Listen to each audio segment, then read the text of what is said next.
Good morning, my reader friends, and welcome back to my BookTube channel.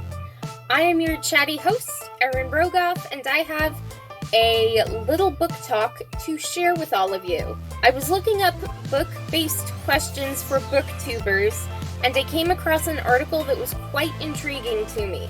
Spotlight Interview with a BookTuber. The BookTuber was a lovely Indian girl, and she was answering a series of questions that I would like to answer too.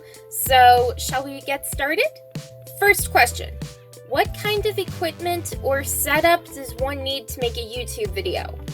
I know a lot of YouTubers and BookTubers have special equipment, but I just use my cell phone on a mini tripod, which I am using now, and a video editor called Win Movie Maker, which was actually so easy to figure out how to use. So I would recommend that for any first-time booktubers. Question 2.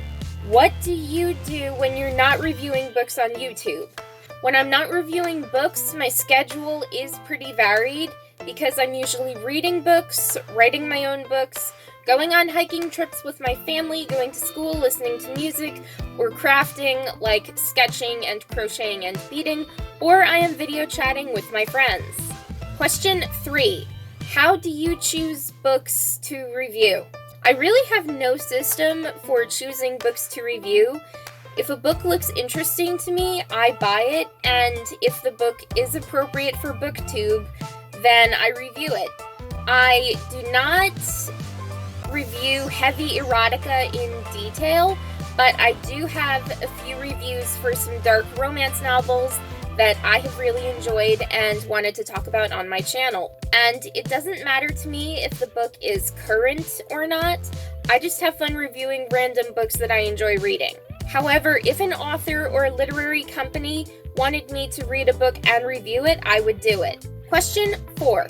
How many books do you read in a year, and how do you choose your books? How many books I read varies every year. I mean, in 2001, when I was 4 years old, I read over 120 books, but in 2017, I only read 17 books, which was a bad year for reading for me. Also, in choosing books to read, I go to the bookstore in my hometown, and I do have a small habit of buying books based on their cover art. So yes, in that sense, I judge a book by its cover.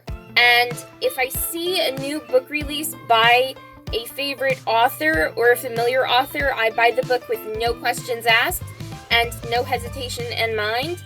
So as far as favorite authors go, I will buy anything by Sarah J. Maas, Darcy Coates, or Michael Grant. Doesn't matter what genre, as long as it isn't nonfiction, and I will read the book. Question 5. Do you have a list of absolute favorite must-reads?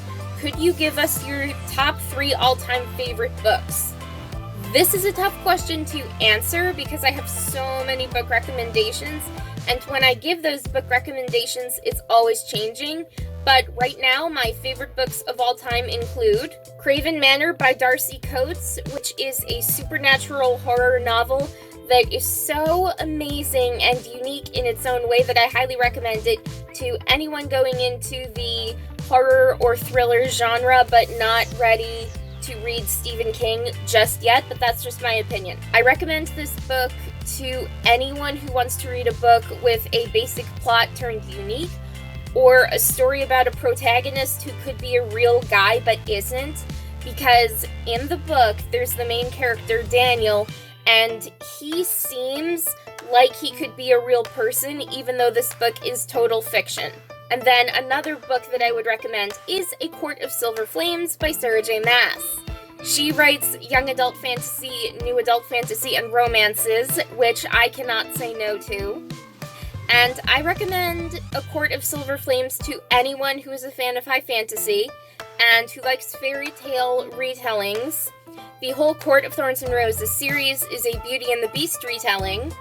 And I would also recommend this series to anyone who likes Game of Thrones but prefers happy endings like I do. Then I would also recommend If I Was Your Girl by Meredith Russo, which is an LGBTQ plus fiction transgender romance novel, and I would recommend this book to anyone who is struggling with being trans or who wants to read a book with a relatable transgender lead, or who wants to read a book by an author who is also transgender.